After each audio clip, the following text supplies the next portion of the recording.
A 72-year-old black woman, standing alone in a freezing alley at midnight, wrapping her only coat around a dying dog she'd never seen before. That's where this story begins. Not in a hospital, not in a courtroom, not with lawyers or cameras or viral videos that would later make strangers across the country weep into their phones. It begins in the cold. Chicago hadn't seen a night like this in nearly 20 years. The wind came off Lake Michigan like it had a personal vendetta against the South Side. It howled through the streets, rattled windows, and sent temperatures plunging so low that the news anchors kept repeating the same warning every 15 minutes. Stay inside. Check on your elderly neighbors. This cold can kill. But warnings don't mean much when you've got no choice. Evelyn Carter stepped off the number 4 bus at the corner of 79th Street, her fingers already numb inside her thin gloves. The bus doors hissed shut behind her, and the driver pulled away before her feet had fully touched the icy sidewalk. She stumbled slightly, caught herself on a lamppost crusted with frozen sleet, and watched the bus disappear into the white haze of falling snow. The driver hadn't looked back. They never did. Evelyn adjusted the plastic grocery bag, cutting into her frozen fingers. Inside, a loaf of bread, 2 cans of soup, and a small bag of dog food she bought on clearance. The dog food wasn't for her. She didn't have a dog. It was for Mrs. Patterson's terrier down the hall, the one with the cloudy eyes who used to yap at everyone who passed. But Mrs. Patterson had passed 3 weeks ago, and the dog had been taken somewhere. Evelyn didn't know where. She just knew the food was on sale for 69 cents, and she hated waste. She hated how this country threw things away the moment they stopped being useful. The walk home was only 6 blocks, but tonight those 6 blocks felt like 6 miles. The snow had piled up past her ankles. Her knees, those rusted hinges that her doctor kept warning her about, screamed with every step. She thought about Leonard, her husband, gone 4 years now, but she still talked to him sometimes, especially on nights like this. "You would have driven me home," she muttered into the wind. "You never would have let me walk in this." But Leonard wasn't here. The car was gone. The house was gone. Everything was gone except this walk, this cold, and this bag of groceries that was starting to tear at the handles. She was halfway down the block when she heard it, a sound so weak it nearly vanished beneath the howling wind. A whimper. Evelyn stopped. At 7 to 2, you learn the difference between imagination and instinct. Your mind plays tricks. Sure, you hear things that aren't there. You see shadows that turn out to be nothing. But this wasn't imagination. This was something else. Something real. It came again. Soft. Broken. Desperate. Evelyn turned her head toward the alley behind the old laundromat. The place had been closed for years. Windows boarded up. Graffiti on the walls. The kind of place young people avoided, and old people pretended didn't exist. She should have kept walking. Her doctor had warned her about icy conditions. Her daughter Denise had called just yesterday, begging her to stay inside during the storm. "Mama, please, you're not as young as you think you are." But Evelyn had spent her whole life ignoring warnings. She stepped off the sidewalk and into the alley. The snow was deeper here, piled up against dumpsters and broken crates. Each step sent sharp pain radiating through her legs. She gripped the brick wall for balance, her breath fogging the air in short, ragged bursts. The whimper came again. Closer now, near a stack of overturned trash cans, half buried in a snowdrift. She saw him. A dog, medium size, brown and white. His fur was matted with ice, frozen into stiff clumps that made him look more like a discarded stuffed animal than a living creature. One ear was torn, probably from old fights, old survival. His ribs pressed against his coat like he'd been skipping meals for weeks, maybe longer. One paw was twisted at a strange angle, and she could see where the ice had cut into the pad, leaving a thin trail of frozen blood on the snow. He didn't bark when he saw her, didn't growl. He just looked at her, eyes wide, dark, almost human. Something twisted in Evelyn's chest. Not her heart. She'd know if it was her heart. This was something else. Something deeper. "Lord," she whispered, her breath turning to mist. "Not tonight." The dog tried to stand. His legs buckled beneath him, and he collapsed back into the snow with a cry that made Evelyn's hands shake inside her gloves. She looked up and down the alley. Nobody. Of course not. Nobody was coming. Nobody was going to help. Nobody even knew this dog existed, freezing to death behind a building that the city had forgotten years ago. Evelyn set down her grocery bag. She knelt slowly, ignoring the sharp protest in her knees as they pressed into the frozen ground. The snow soaked through her slacks immediately, biting into her skin like tiny needles. She didn't care. "It's all right, baby," she said softly. "I got you." The dog flinched when she reached toward him. So did Evelyn. She understood that flinch. She knew what it meant to pull away from kindness because you'd learned that kindness usually came with conditions. She knew what it meant to expect the worst from every hand that reached in your direction. "I know," she murmured. "I know, but I'm not gonna hurt you." She waited. The dog watched her. After a long moment, he stopped trembling quite so violently. His eyes stayed locked on Hayes, but something in them shifted. Not trust, not yet, but maybe the beginning of it. Evelyn unbuttoned her coat. It was old, not stylish, not expensive. The kind of wool coat that had been worn once, back when Leonard was alive and her knees didn't ache and the world still felt like a place that might keep its promises. The lining was frayed. One button was missing, but it was all she had. She wrapped it around the dog. His body was so cold it shocked her, even through the fabric. She could feel his heart racing against her chest, fast and frightened, like it didn't believe tomorrow would come. "We're going home," she said. Getting back to her apartment took nearly an hour. She slipped twice, fell once, hard, bruising her hip on the frozen sidewalk. At one point, a car slowed down. Headlights washed over her struggling figure, illuminating the snow falling around her like a spotlight. She looked up, hoping, praying. The car sped up and disappeared around the corner. Nobody stopped. By the time Evelyn reached the building, a small brick structure near Englewood that had seen better decades, her fingers were completely numb. Her lips had turned blue. She fumbled with her keys for nearly 5 minutes, the metal slipping from her frozen grip again and again. Finally, one key slid into the lock. Inside, the heat barely worked. The radiators clanged and hissed like tired old men complaining about the weather. But it was warmer than outside. It was shelter. Evelyn laid the dog on a blanket near the radiator. She dried him with towels, rubbing gently to avoid hurting his injured paw. She warmed soup on the stove, the same soup she'd bought for herself, and poured some into a shallow bowl. He wouldn't eat it first. Just watched her. Studied her. "You don't trust easy," she said quietly, sitting down on the floor beside him. Her joints screamed in protest, but she ignored them. "Neither do I." She cleaned his paw as best she could, wrapping it in strips of cloth torn from an old T-shirt. She didn't have money for a vet. Her Social Security check barely covered rent and utilities, and that was before she bought food. But she could give him this. Warmth, safety. Tonight, the dog's eyes began to close. His breathing slowed. For the first time, his tail moved. Just a small twitch. But it was something. Evelyn watched him sleep. This creature she'd found dying in an alley, and she felt something she hadn't felt in a very long time. Purpose. She reached out and rested her hand on his side, feeling his ribs rise and fall beneath her palm. "I'm gonna call you Chance," she said softly, "because that's what we're giving each other."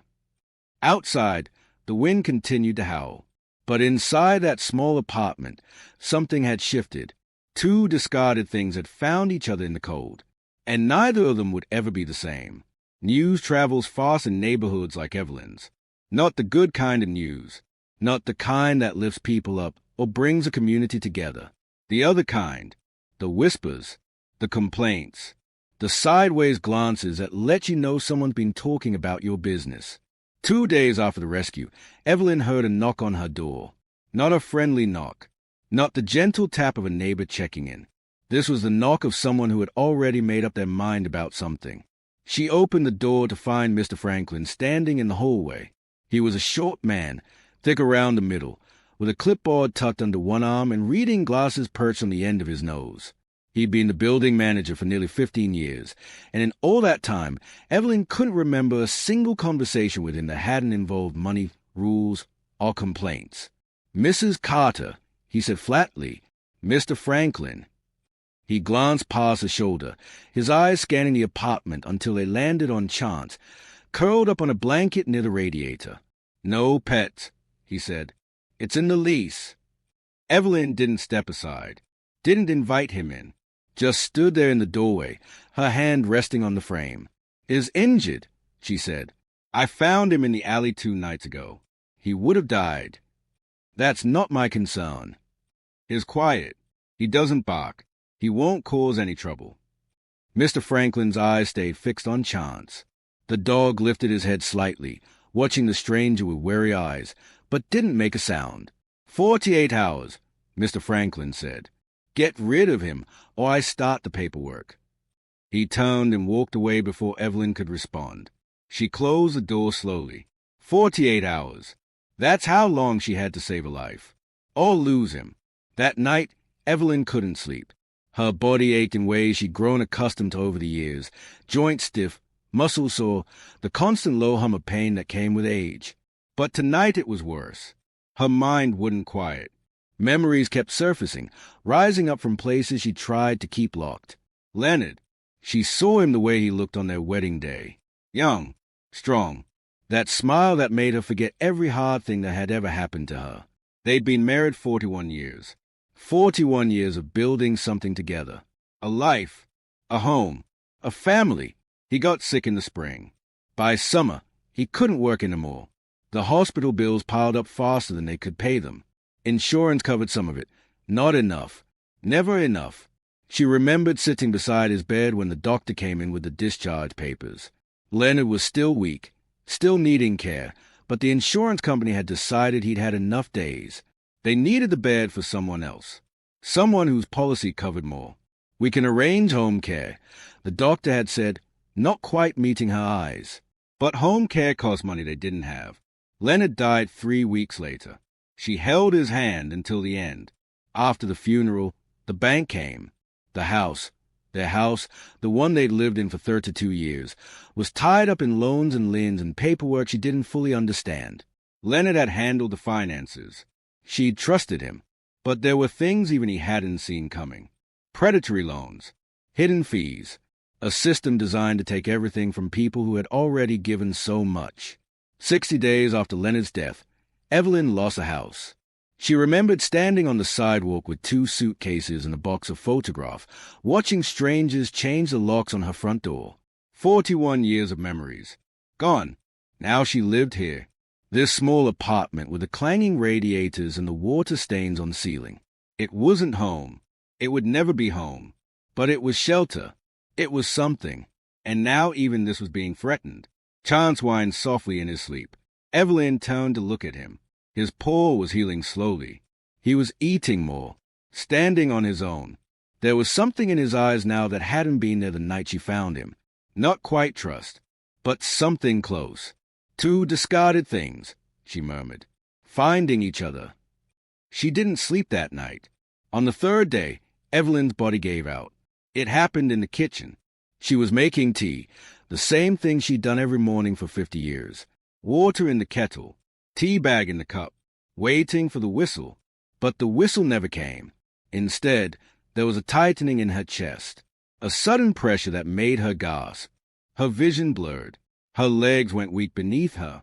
The floor rushed up to meet her. She didn't remember hitting the ground. Chance started barking. Loud. Relentless. The kind of bark that rattled walls and carried through thin apartment doors. He wouldn't stop, couldn't stop. He barked and barked until his voice went hoarse, standing over Evelyn's unconscious body like a guardian who refused to abandon his post. The neighbors complained. Someone pounded on the wall. Someone else shouted for quiet. Finally, someone called 911, not because they were worried about the old woman on the 4th floor, because they wanted the noise to stop.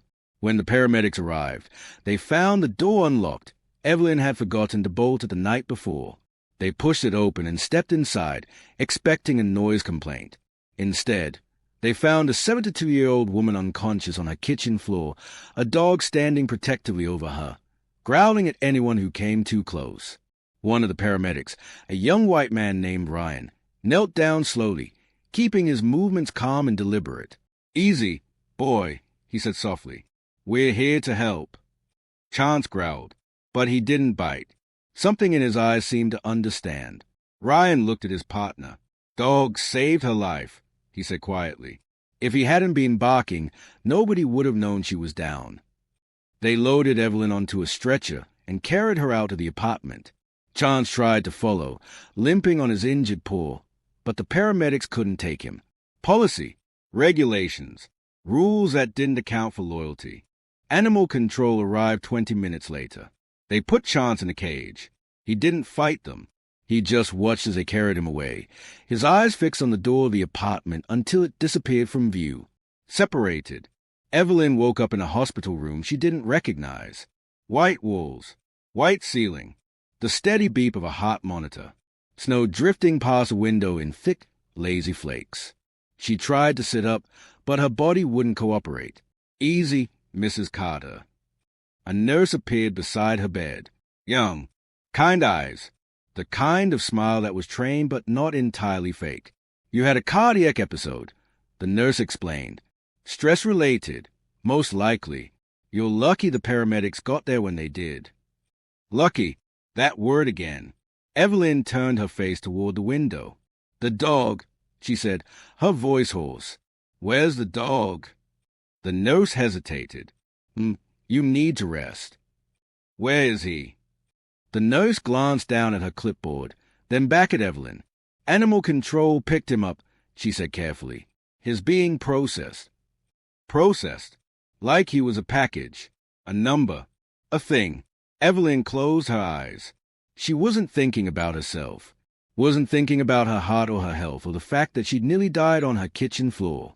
She was thinking about Chance, alone in a cage somewhere, cold, scared, wondering if she'd abandoned him like everyone else had. I need to find him, she whispered.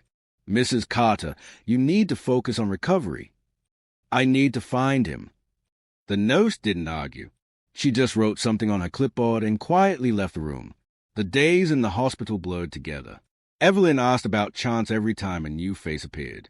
Nurses, doctors, the woman who came to take her blood pressure, the man who brought her meals.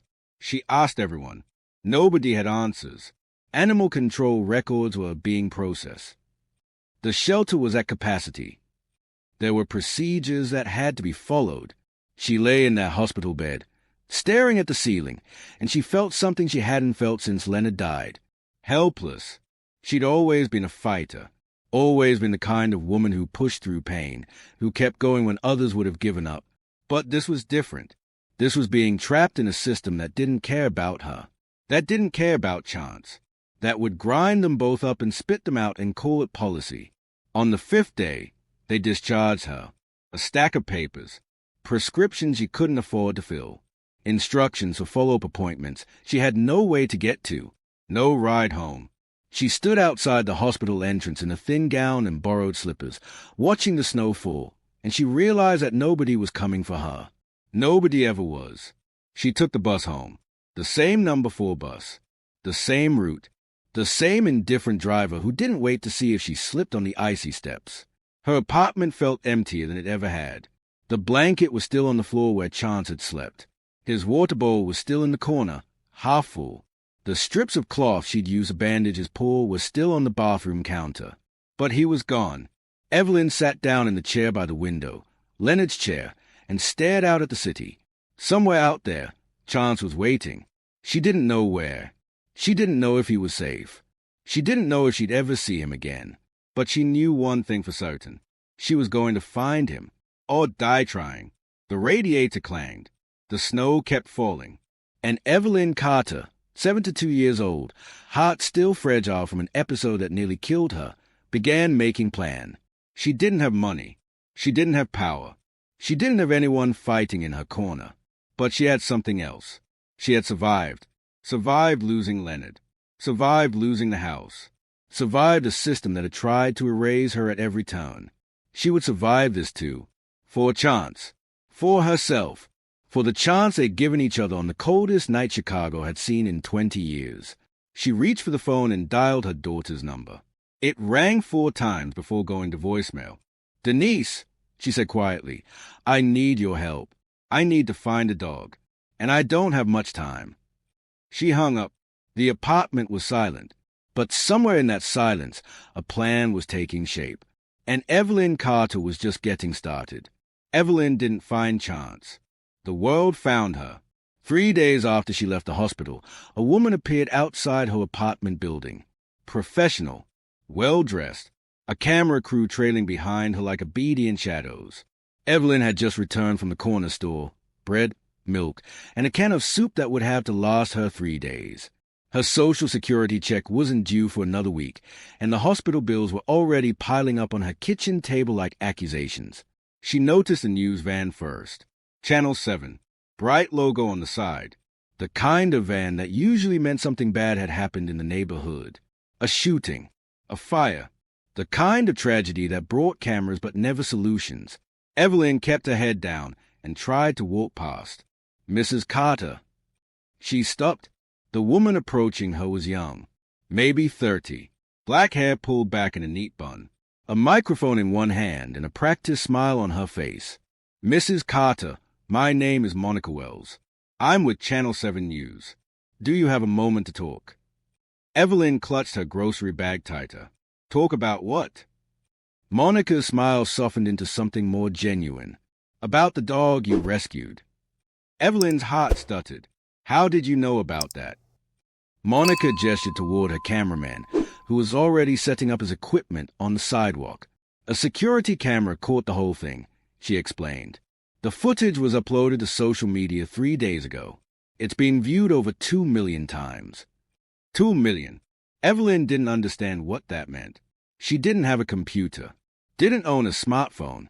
The internet was something her grandchildren talked about during their rare visits, a foreign language she'd never bothered to learn.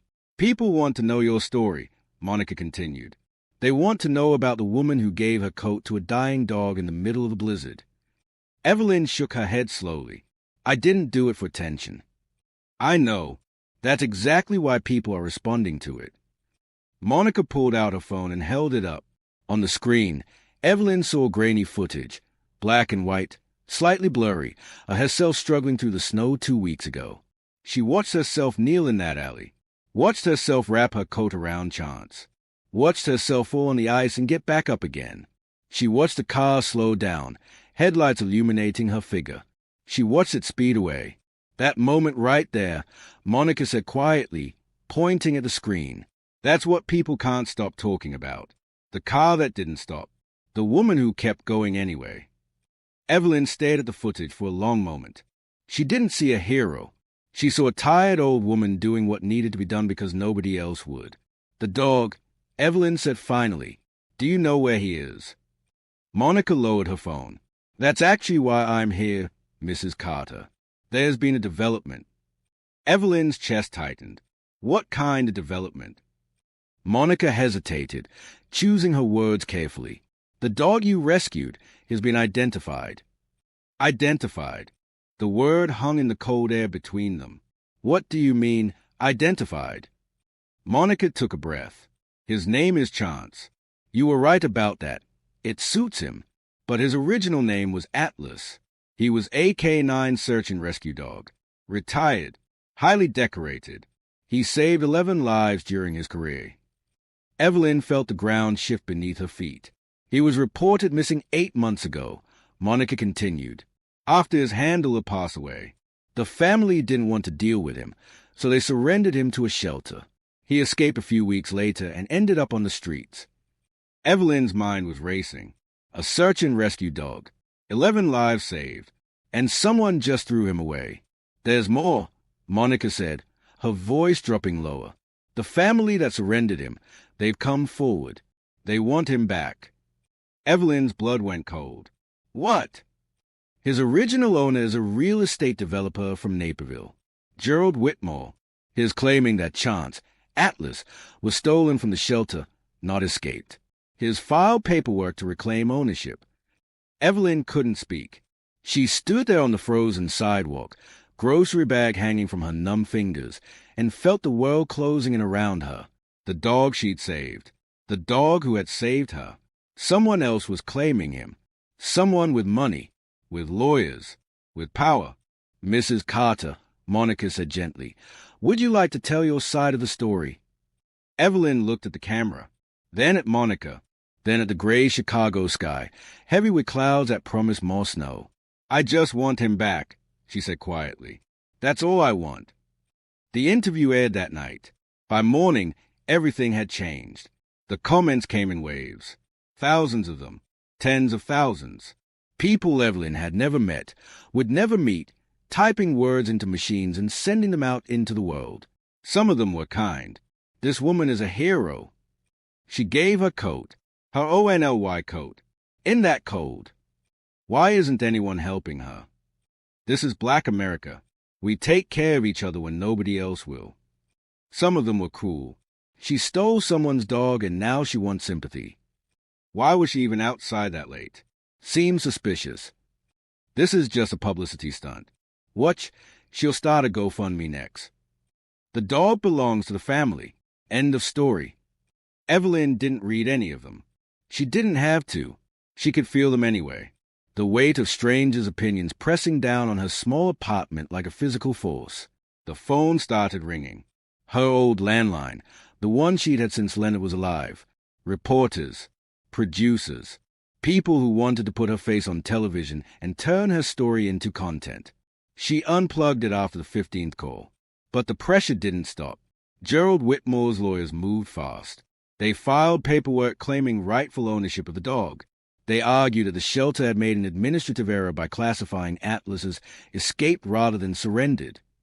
They demanded that Animal Control freeze any adoption proceedings until the matter could be resolved in court. Animal Control complied. Chance was now in legal limbo, locked in a cage somewhere in the city, waiting for lawyers and judges to decide his fate. Nobody asked what he wanted. Nobody asked what Evelyn wanted. And then the eviction notice arrived. It came on a Tuesday. Plain white envelope. Official letterhead. The kind of paper that meant someone's life was about to be disrupted. Evelyn opened it slowly, even though she already knew what it would say. Unauthorized pet. Violation of lease agreement. Media attention creating disturbance for other tenants. You have 30 days to vacate the premises. 30 days. After 40 years in this building. She sat down at her kitchen table and stared at the letter for a long time. The radiator clanged. Chance wasn't there to hear it. Outside, the snow kept falling. That night, someone knocked on her door. Not Mr. Franklin. Not a reporter. Someone else. Evelyn rose slowly from her chair, her joints protesting every movement. She wasn't expecting anyone. Denise hadn't returned her calls. The neighbors had stopped speaking to her, either out of disapproval or embarrassment. She wasn't sure which. She opened the door. A young woman stood in the hallway. White, blonde hair falling past her shoulders. Expensive coat, the kind that actually kept you warm. She looked like she'd taken a wrong turn somewhere and ended up in the wrong neighborhood. "Mrs. Carter?" she asked, her voice trembling slightly. Evelyn studied her face. Young, maybe 25. And there was something in her eyes that Evelyn recognized immediately. Guilt. "Who are you?" The young woman took a shaky breath. "My name is Grace Whitmore. I need to talk to you about the dog." Evelyn's hand tightened on the doorframe. Whitmore, the same name as the developer, the man claiming Chance. "You're his daughter," Evelyn said. It wasn't a question. Grace nodded slowly. "I know you have every reason to slam this door in my face," she said. "But please, I'm not here to fight you. I'm here to help." Evelyn looked at her for a long moment. The wind howled outside. The radiator clanged inside. She stepped back and opened the door wider. "Then you better come in." Grace Whitmore stood in the middle of Evelyn's apartment like she was afraid to touch anything. Her eyes moved across the room, the worn furniture, the water stains on the ceiling, the framed photographs on the wall that showed decades of a life lived in full color, now faded by time and sunlight. "Sit down," Evelyn said. It wasn't an invitation. It was a command. Grace sat on the edge of the couch, her expensive coat still wrapped around her like armor. Evelyn lowered herself into Leonard's chair and waited. Silence stretched between them. Finally, Grace spoke. "I'm not here for Chance." Evelyn raised an eyebrow but said nothing. I am... Grace corrected herself, her words tumbling out faster now. "But not the way you think. I'm not here to take him from you. I'm here because..." She stopped, took a breath, started again. I'm here because that dog saved my life. Evelyn's expression didn't change. Explain. Grace's hands twisted together in her lap. I was 7 years old, she began, her voice dropping to something barely above a whisper. My family took a trip to Wisconsin, a cabin in the woods. I wandered off while my parents were distracted. Got lost, really lost. She paused, her eyes distant, seeing something far away. They searched for hours, called my name until they were hoarse, called the police, sent out search parties. Nothing. I was deep in the woods, hiding in a hollow log because I was scared of the dark and the sounds and everything I couldn't see. Evelyn listened. They brought in the K-9 units the next morning, search and rescue dogs, and one of them, a brown and white dog with a torn ear, he found me. He crawled right into that hollow log and stayed with me until the handlers caught up. He didn't bark, didn't try to drag me out. He just stayed. Tears welled in Grace's eyes. That dog was Atlas, the dog you called Chance. He saved my life when I was 7 years old. Evelyn felt something shift in her chest. What happened to him? She asked quietly. After that. Grace wiped her eyes. My father adopted him, made a big show of it for the newspapers. Local hero dog joined prominent family. That kind of thing. But the truth is, my father didn't want a dog. He wanted the publicity. Her voice hardened. For a few years, it was fine. Atlas lived with us. I loved him. He was my best friend.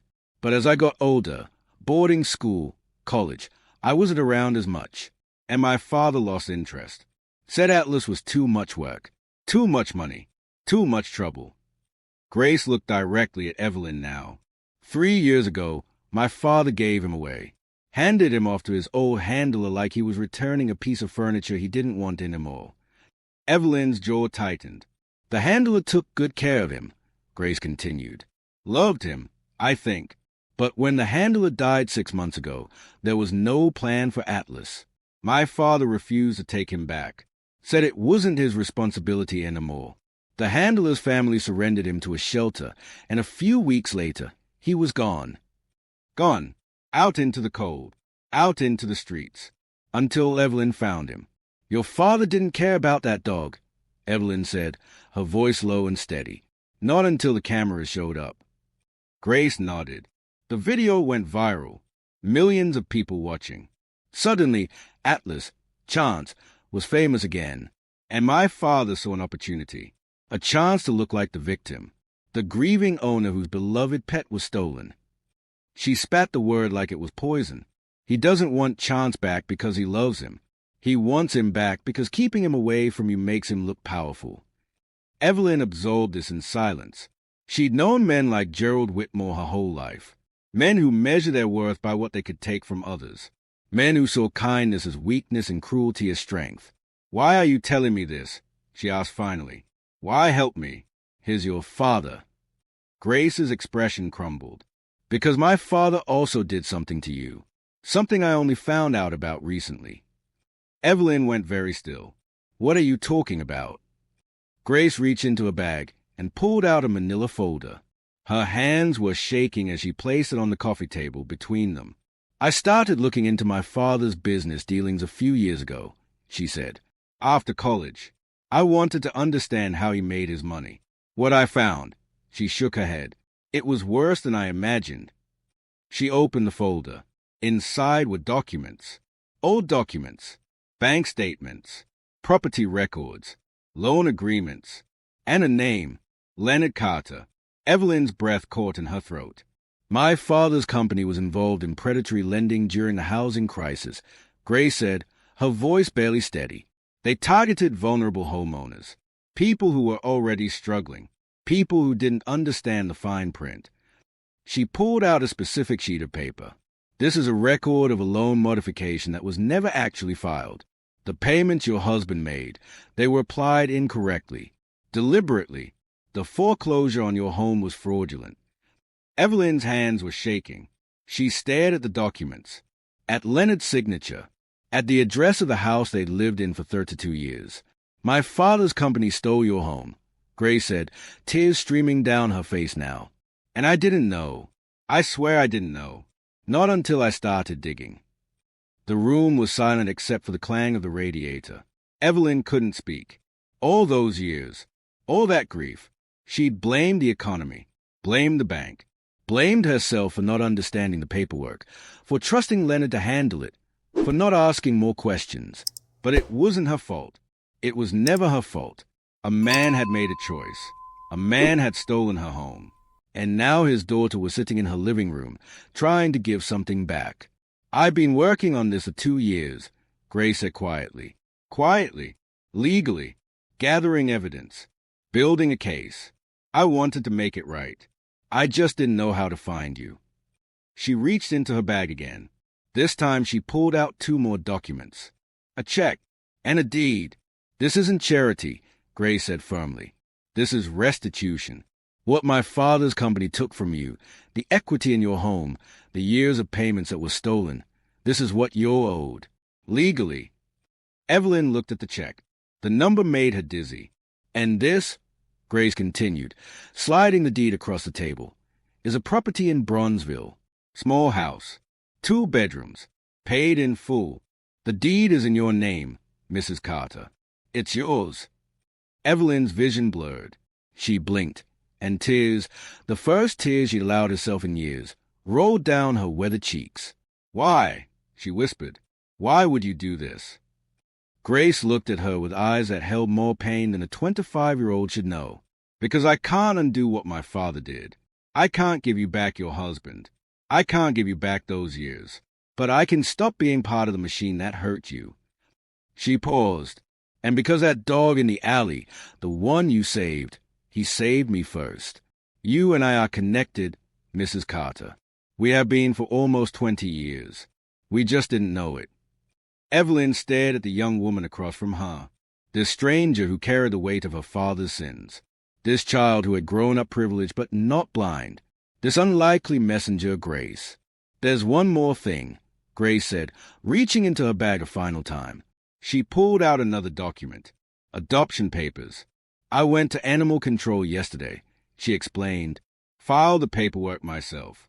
Claimed Chance as my own. Evelyn's heart lurched. You adopted him. Grace nodded.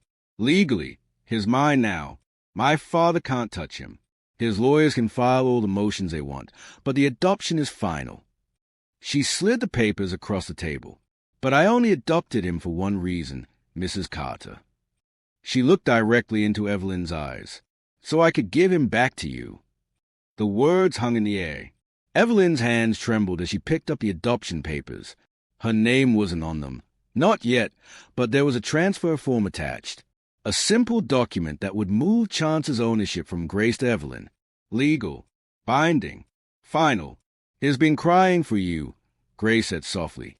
At the shelter, the workers said he barely eats, barely sleeps. He just sits by the gate and watches the door, waiting. Evelyn pressed her hand to her mouth. She couldn't speak, couldn't breathe. I can bring him to you tomorrow, Grace continued. But I have to warn you, my father won't let this go. He's angry, embarrassed.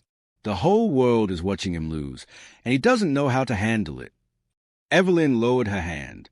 When she spoke, her voice was stronger than it had been in weeks. Let him come. Grace blinked. Mrs. Carter, he has money, power, lawyers. Let him come. Evelyn stood up slowly, using the arm of the chair for support.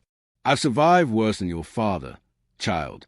I've survived losing the love of my life, survived losing my home, survived a heart that tried to quit on me in my own kitchen. She looked at Grace with eyes that had seen 72 years of struggle and kept going anyway. I'm still here, and I'm not afraid of a man who throws away things the moment they stop being useful. Grace stared at her for a long moment. And then, for the first time since she'd walked through the door, she smiled. Tomorrow, then, she said, I'll bring him home. She gathered her bag and stood. At the door, she paused. Mrs. Carter. Evelyn looked at her. Your husband, Leonard, he never gave up on that house. The documents show he made every single payment they asked for. He did everything right. He just didn't know the game was rigged against him. Evelyn's eyes glistened. "He would have fought for you," Gray said quietly.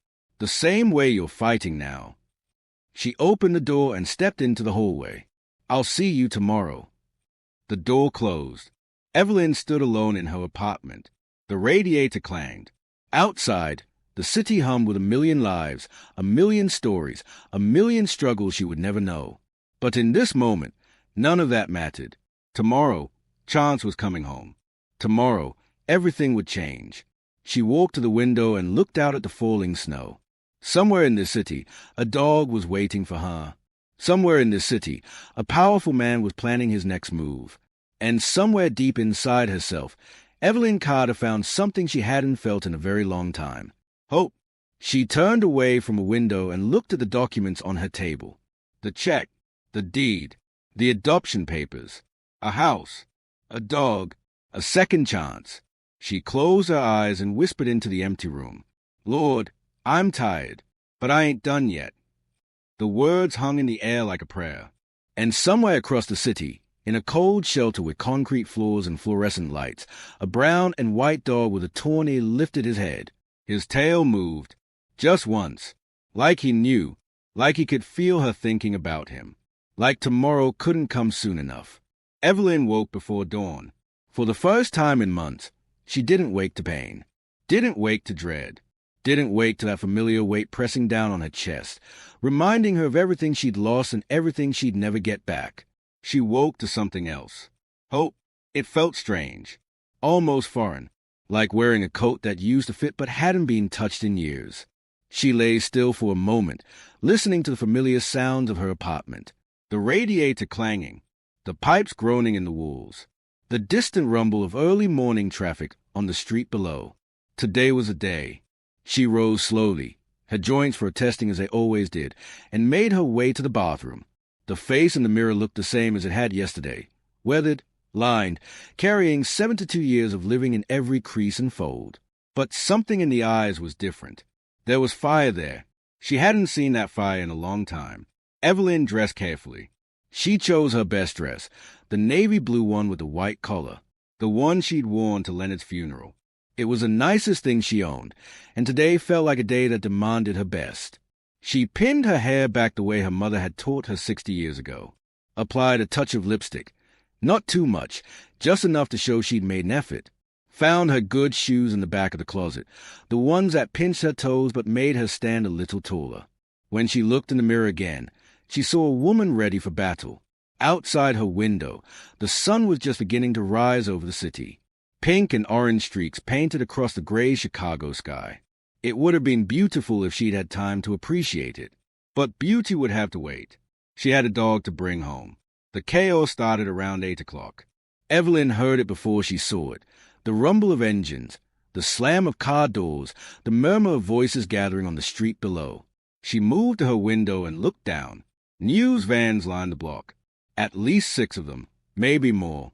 Cameras were being set up on tripods. Reporters checked their hair in compact mirrors. Technicians ran cables across the frozen sidewalk like veins spreading across skin. Beyond the media, a crowd was forming. Some held signs. Justice for Evelyn written in bold red letters. She's a hero on another. Chance belongs with her on a third. But there were other signs too. Respect property rights. She stole the dog. Law and order. The crowd was split down the middle. 2 sides of divide that seemed to grow wider with every passing minute. And then the black sedans arrived. 3 of them, sleek and expensive, sliding to a stop at the curb like predators approaching prey. Men in dark suits emerged, lawyers, Evelyn knew instinctively, the kind of men who charged more per hour than she received in a month of Social Security. They gathered on the sidewalk, conferring in low voices, their breath fogging in the cold morning air. One of them held a folder. Even from 4 stories up, Evelyn could see it. More paperwork, more obstacles, more attempts to take what wasn't theirs. She turned away from the window. Fear tried to rise in her chest, but she pushed it down. She'd faced worse. She'd survived worse. Today would be no different. Gerald Whitmore arrived at exactly 9 o'clock. His town car pulled up to the curb with a kind of precision that spoke of a man who expected the world to operate on his schedule. The driver hurried around to open his door, and Gerald emerged into the cold morning air like a king surveying his kingdom. He was tall, silver-haired, expensive coat draped over broad shoulders, the kind of face that had never been told no, that had never waited in line, that had never wondered if there would be enough money to pay the bills. Cameras swarmed him immediately. He paused, adjusting his coat, letting them get their shots. A politician's instinct, even though he'd never held office. He knew how to play to a crowd. Mr. Whitmore, do you have a statement? Gerald raised one hand, and the shouting subsided. This situation has been blown far out of proportion, he said, his voice smooth and practiced. The dog in question, Atlas, has been a member of my family for years. He was taken from a shelter without proper authorization. I'm simply here to reclaim what belongs to me. What about Mrs. Carter? A reporter called out. She saved the dog's life. Gerald's smile didn't waver, but something cold flickered behind his eyes. I'm grateful that the animal was found, he said carefully, but gratitude doesn't change the law. The dog is my property, and I intend to take him home. He turned and walked toward his lawyers, dismissing any further questions with a wave of his hand. The crowd's murmur grew louder. Some cheered, some booed. The divide deepened. Grace arrived 20 minutes later. She didn't come in a town car, didn't come with lawyers or handlers or an entourage. She came alone, walking up the street with a leash in her hand, and a dog at her side. Chance. His fur had been cleaned, brushed until it shone. Someone had treated his injured paw properly. It was wrapped in a proper bandage now, and he walked with only a slight limp. His torn ear still showed the scars of old battles, but his eyes were clear, alert, searching. The moment he saw the building, his tail began to wag. Slow at first, then faster. He knew. Somehow, he knew. Grace stopped at the edge of the crowd. Her father stood 30 feet away, surrounded by lawyers and cameras. Their eyes met across the distance. Gerald's expression hardened. Grace's chin lifted. She didn't speak to him, didn't acknowledge him. She simply walked past, leading Chance through the parting crowd, heading toward the entrance of Evelyn's building. The cameras captured everything. A daughter choosing a stranger over her father. A daughter choosing what was right over what was expected. The crowd fell silent as she passed. Even the reporters stopped shouting. There was something sacred about the moment, something that words would only diminish.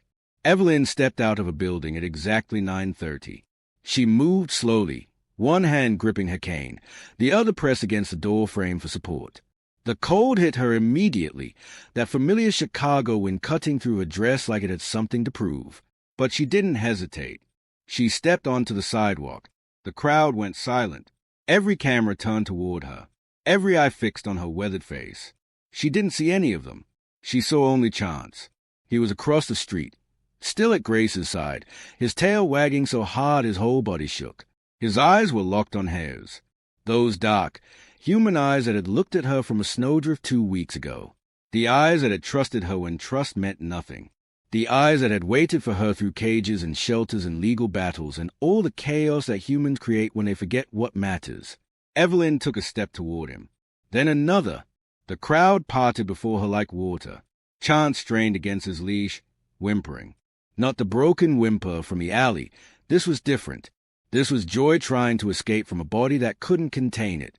Grace knelt down and unclipped the leash. Go, she whispered. Go to her. Chance bolted, 3 legs working, 1 leg limping, but moving faster than anyone expected. He crossed the street in seconds, a blur of brown and white fur, heading straight for the woman who had saved his life. Evelyn stopped walking.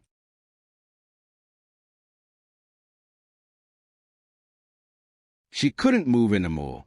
Her knees wouldn't cooperate. Her heart was pounding too hard. She simply stood there, arms open, tears streaming down her face, waiting. 10 feet away. 5 feet. Almost there. And then the sirens shattered everything. Police lights flashed, red and blue, cutting through the gray morning like wounds. A cruiser had pulled up to the curb, and an officer was stepping out, his hand raised. Stop right there. Everyone freeze. Chance skidded to a halt, confused. Evelyn froze. The crowd erupted in shouts. What's happening? Let them go. This is wrong. The officer, young, black, couldn't have been more than 25, walked toward Evelyn with a pained expression on his face. His eyes told her everything his mouth couldn't say. He didn't want to be here, didn't want to do this. But orders were orders. He said quietly, I need you to step back. What is this? Evelyn demanded. What's going on? The officer swallowed hard. There's been an emergency injunction filed, a temporary restraining order. You are not permitted to take possession of the animal until a hearing is held. Evelyn stared at him. A restraining order? Against me. Against anyone attempting to transfer ownership of the dog in question. The court granted it this morning. He looked like he wanted to disappear. I'm sorry. I'm just doing my job. Behind him, Gerald Whitmore stood with his lawyers, watching. There was a smile on his face. Small, satisfied. The smile of a man who had learned long ago that money could buy almost anything, including time. Grace rushed forward. This is insane. I legally adopted him. The paperwork is filed. One of the lawyers stepped forward. The adoption is being challenged, he said smoothly. There are questions about the validity of the shelter's records. Until those questions are resolved, the animal remains in legal limbo. Legal limbo. Grace's voice rose. Is a living creature, not a piece of property. Under Illinois law, animals are classified as property, the lawyer replied, and property disputes must be resolved through proper legal channels. The crowd was growing louder now. Angry. Someone threw a coffee cup. It missed the lawyer by inches. The police officer spoke into his radio, calling for backup. Chaos was coming. Evelyn stood in the middle of it all. Chance was 6 feet away from her. So close she could see the hope in his eyes. So close she could hear him whimpering. But she couldn't reach him. Not yet. She looked at the officer, then at Gerald Whitmore, then at the cameras capturing every moment. And then she did something nobody expected. She smiled. It wasn't a defeated smile. Wasn't a bitter smile. It was a smile of a woman who had been knocked down so many times she'd lost count, but who always got back up. I've been waiting my whole life, she said, her voice carrying across the silent crowd, for something good to last. She paused. I can wait a little longer. She turned around, slowly, deliberately, and she walked back toward her building. The crowd watched in stunned silence. Chance barked once, sharp, desperate, but Grace held him gently, whispering words of comfort that the microphones couldn't pick up. Evelyn didn't look back. She couldn't. If she looked back, she would break. And Evelyn Carter did not break. She climbed the steps to her building, opened the door, stepped inside, and disappeared. The crowd erupted again, shouting, arguing, the two sides clashing in words if not in fists. Gerald Whitmore spoke to reporters, his voice smooth and confident, already spinning the narrative in his favor. Grace stood alone, holding Chance, tears streaming down her face, refusing to let go. The police officer called for more backup. More news vans arrived. The story was spreading across the country now. Millions of people watching. Millions of people waiting to see what would happen next. And in her small apartment, 4 stories above the chaos, Evelyn Carter sat down in Leonard's chair and looked out the window. She watched Grace standing on the sidewalk below, still holding Chance. She watched Gerald conferring with his lawyers. She watched the crowd growing larger, more agitated, more divided. She watched all of it, and she waited. Somewhere on that street, Grace's phone buzzed. She pulled it out with one hand, still holding Chance's leash with the other. She looked at the screen. Her eyes widened.